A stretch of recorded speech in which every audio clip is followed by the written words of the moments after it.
আসসালামু আলাইকুম বন্ধুরা, কেমন আছো? আশা করি ভালো আছো। আপনারা ডেইলি ব্লগে স্বাগতম। যারা এখন আমার চ্যানেলটা সাবস্ক্রাইব করে নাই, সাবস্ক্রাইব করে দিবা। যারা ফেসবুক থেকে দেখতেছো তারা ফলো করে দিবা। যারা ইউটিউব থেকে দেখতেছো তারা সাবস্ক্রাইব করে দিবা। পাশে থাকা বেল আইকনটি ক্লিক করে দিবা। তো ভিডিওটা কেমন লাগলো লাইক কমেন্ট করে দিবা। ভিডিওটা ভালো লাগলে শেয়ার করে দিবা। আজকে আমি রান্না করবো বাইলা মাছ আলু দিয়া টমেটো দিয়া। তো দেখতেই পাচ্ছেন পেঁয়াজগুলো ভাজা ভাজা করে নিলাম। পেঁয়াজের সাথে আমি আলুটাও ভেজে নিয়েছি।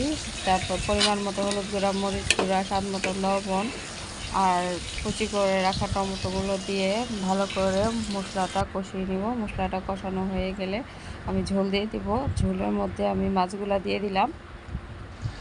তো এই যে আমার মাছগুলা বলক আসলে পরে আমি পরিমাণ মতো ঝোল রেখে নামিয়ে ফেলবো। তো আল্লাহ হাফেজ বন্ধুরা, সবাই ভালো থাকবে, সুস্থ থাকবে।